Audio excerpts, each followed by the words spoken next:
ഇവരിറങ്ങായി. നിന്നെ കണ്ടില്ലെന്ന് പറയുമായിരുന്നു. പുള്ളിക്കാരൻ നല്ല തിരക്കിലാ. ഗിന്നസ് ബുക്കിൽ കയറാൻ പോവേല്ലേ. കേരളത്തിൽ PSC ടെസ്റ്റ് ഏറ്റവും കൂടുതൽ തവണ എഴുതിയവൻ. എത്ര തവണ എഴുതിയടാ? നിനക്ക് ഓർമ്മ കാണില്ല, പക്ഷെ എനിക്കറിയാം 39 തവണ. ഇനി എഴുതാൻ പറ്റൂല, കാരണം ഏജ് ഓവറായില്ലേ. ഇനി PSC ടെസ്റ്റിന്റെ പേര് പറഞ്ഞ് മുകളിൽ കഥ അവിടെ തിരിക്കാൻ പറ്റില്ല. എന്നോട് നാളെ മുതൽ ഷോപ്പിൽ വന്നേക്കണം, മനസ്സിലായ? അല്ല നിഷിമ എന്നാ യൂസഫ് പോന്നെ? അത് ഈ വ്യാഴാഴ്ച. അവൾ ഇന്നിപ്പോ ചെന്നൈയിൽ എത്തും. ഡാ, നീ മോളെ കൂട്ടാൻ പോകുന്നില്ലേ? കാർ എടുക്കാൻ സഞ്ജു വരുമല്ലോ. എന്താടാ വായിക്കാത്ത? ഒന്നും മിണ്ടാത്ത? വായിക്കാത്ത എന്താന്ന് എന്നോടാ ചോദിച്ചത്? ചോദിക്കമ്മ, ഇതിനോട് പലരോട് പറഞ്ഞില്ലേ ഇതൊന്നും വായിക്കാത്തിട്ട്?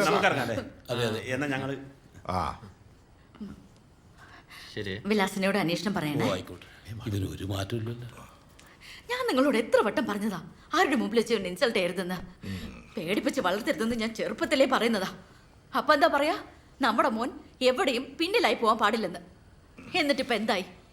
ഇവനേക്കാൾ പിന്നിൽ ഇപ്പൊ ആരെങ്കിലും ഉണ്ടോ?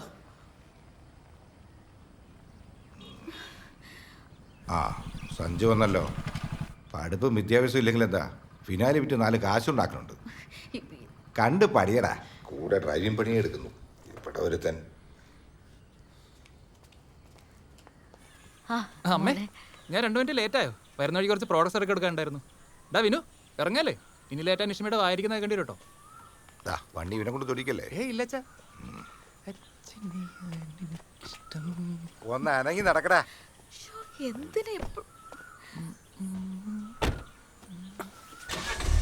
എനിക്ക് ലൈസൻസ് ഒക്കെ ഉള്ളതല്ലേ, വണ്ടി തുടിക്കാതെ എങ്ങനെ കൈ തെളിയുന്നത്? എനിക്കറിയില്ല. വണ്ടി ഓടിച്ച് പഠിക്കണ്ടേ? അയ്യോ, ട്രാഫിക്കാണ്. എന്താണ് വണ്ടി നിനക്ക് പറ്റുന്ന പണിയല്ല. ഈ വണ്ടി ഇതൊരു മാറ്റാറായില്ലേ? അവിടെ ഞാൻ ഈ പറഞ്ഞ പാട്ട വണ്ടി ഒന്ന് മാറ്റാൻ നോക്കിക്കോ.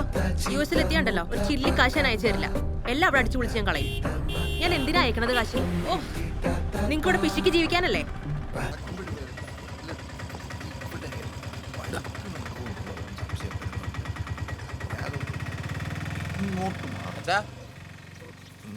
എന്താ അവിടെ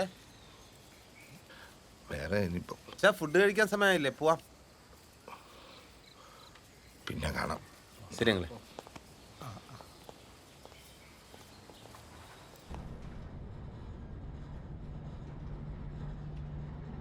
അച്ഛനെന്താ സെക്യൂരിറ്റിക്കാരനോട് സംസാരിച്ചത്?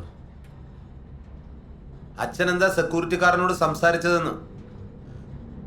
പലതും സംസാരിക്കും. അത് നിന്റെ അടുത്ത് പറയണോ?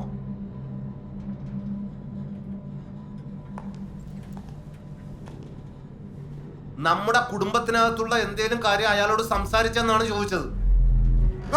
നീ ആരാണ് എന്നെ ചോദിക്കാൻ? നിന്റെ അമ്മ വീട്ടിലുള്ളതാണ് നിന്നെ കൊല്ലാതെ വിടുന്നത്, മനസ്സിലായ?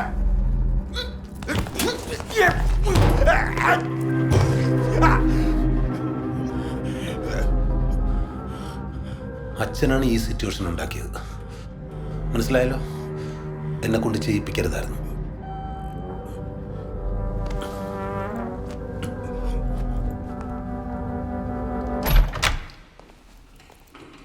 അമ്മേ, അമ്മേ, നമ്മളെല്ലാം ഒരു കുടുംബമല്ലേ അമ്മേ? ഒരു ബ്ലഡ് അല്ലേ അമ്മേ? ഇപ്പൊ എന്താ ഉണ്ടായേ? ഈ മനുഷ്യനുണ്ടല്ലോ, നിങ്ങളുടെ കെട്ടിയവൻ, നമ്മുടെ കുടുംബത്തിനകത്തുള്ള സകല കാര്യങ്ങളും താഴത്തെ ആ സെക്യൂരിറ്റിയോട് വിളമ്പിയിരിക്കുന്നു. ഇതെന്ത് പറ്റിയ നിങ്ങൾക്ക്? ഇതൊക്കെ പുറത്ത് പറയാൻ കൊള്ളാവുന്ന കാര്യങ്ങളാണോ? എല്ലാ കുടുംബത്തിലും നടക്കുന്ന കാര്യങ്ങളല്ലേ? ഏത് കുടുംബത്തിലാണ് നടക്കുന്നത്? നിങ്ങൾ ആ സെക്യൂരിറ്റിയോട് പറഞ്ഞോ ഇല്ലയോ? ഇനിയിപ്പോ ഇതൊക്കെ അയാൾ അറിഞ്ഞു കഴിഞ്ഞാൽ സെക്യൂരിറ്റി സുഖം അറിയും, സുഖം അറിഞ്ഞാൽ കെയർ ടേക്കർ അറിയും, കെയർ ടേക്കർ അറിഞ്ഞു കഴിഞ്ഞാൽ അസോസിയേഷൻ പ്രസിഡന്റ് അറിയും, പ്രസിഡന്റ് അറിഞ്ഞു കഴിഞ്ഞാൽ ഹോൾ ഫാമിലി അറിയും. പിന്നെ നമ്മൾ ജീവിച്ചിരുന്നിട്ട് വല്ല കാര്യമുണ്ടോ അമ്മേ? നിങ്ങൾ പറഞ്ഞിട്ടുണ്ടെങ്കിൽ ഒന്ന് വാ തുറന്ന് പറ. ആൾക്കാരെടുത്ത് പറഞ്ഞ് അഹകരിക്കാൻ പറ്റുന്ന കാര്യമല്ലേ ഇത്? പിന്നെന്തിനാ സെക്യൂരിറ്റി എന്റെ മുഖത്ത് നോക്കി ഒരു പ്രത്യേക തരം ചിരി ചിരിച്ചത്? നീ തന്നെ പോയി അയാളോട് ചോദിച്ചു നോക്ക്. അയാളെ മുഖത്തെ ചിരിയുടെ അർത്ഥം നോക്കലല്ല എന്റെ പണി.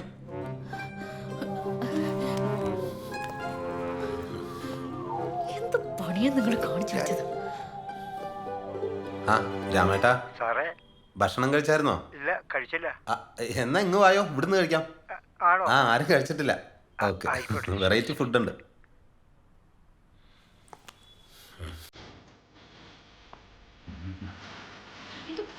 ചേട്ടാ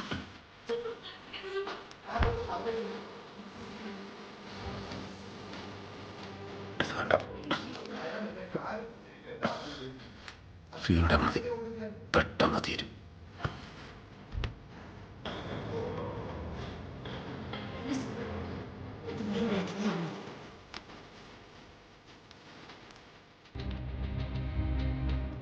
എനിക്കെൻ്റെ ഈ കുടുംബത്ത് നടക്കുന്ന കാര്യങ്ങൾ പുറത്തറിയുന്നത് ഇഷ്ടമല്ല. രാമേട്ടൻ ഇവിടെ കിടന്ന് പെടഞ്ഞ് മരിക്കട്ടെ. പിന്നെ അച്ഛൻ അയാളോട് പറഞ്ഞത് പുറത്താരും അറിയില്ലല്ലോ, അതോടെ തീരുമല്ലോ.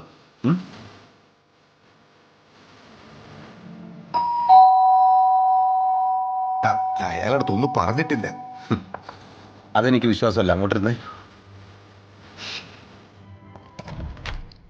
ആ അങ്ങളെ, ആ സാറേ, സാറിതൊന്ന് കാലിൽ പെരട്ടി നോക്ക്. മുറികൂട്ടിയ ബെസ്റ്റാ. അല്ലാണ്ട് ഇതിനൊക്കെ എന്തും പറഞ്ഞ ആശുപത്രി പോണം. എന്നാ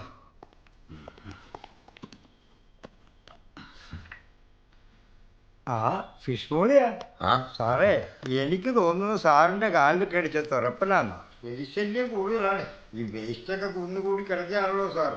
അതുകൊണ്ട് സാറിന് കാര്യം ചെയ്യും, രാത്രി നടക്കാൻ ഇറങ്ങുമ്പോൾ ശ്രദ്ധിച്ചോണം. അതിലേക്ക് അടി ഇനിയും കിട്ടും. തുറന്നപ്പോ കൈ തട്ടിയതാമേ. ഞാനത് വൃത്തിയാക്കാം. അങ്കിളിരിക്കും, ഇനി ഇത് എടുക്കണ്ട. ഭക്ഷണ സാധനങ്ങൾ വേസ്റ്റ് ആക്കണ്ട. ഫിഷ് മോളിലല്ലേ, മോളിൽ നിന്ന് എടുത്തോ, ഞാൻ കഴിച്ചോളാം.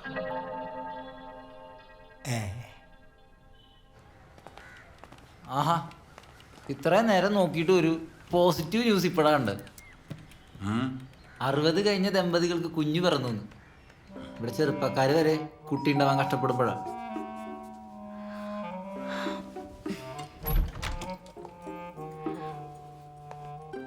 നീ എന്താ ഈ സമയത്ത്? സ്വന്തം വീട്ടിലേക്ക് വരാൻ അസമയമൊക്കെ ഉണ്ടോ? അമ്മ എന്തെടുക്കായിരുന്നു? നൈറ്റിയുടെ ഹോക്ക് സ്റ്റിച്ച് ചെയ്യായിരുന്നു. അച്ഛനോടെ?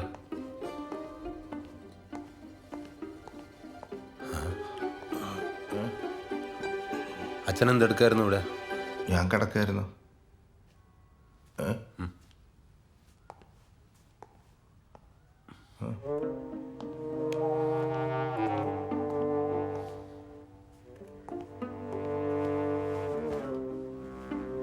ഈ ഡ്രസ്സ് എന്തിനാ ഇപ്പൊ പുറത്തെടുത്തത്?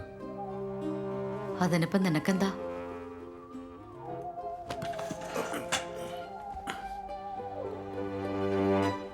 ആ മുറി ഒഴിഞ്ഞു കിടക്കുകയല്ലേ. അച്ഛൻ ഇനി മുതൽ അവിടെ കിടന്നാൽ മതി. ഒരുമിച്ചുള്ള കിടത്തം ഇനി വേണ്ട, മനസ്സിലായല്ലോ? തൽക്കാലം ബ്രോഡാഡി ആവാൻ ഞാൻ ഉദ്ദേശിച്ചിട്ടില്ല.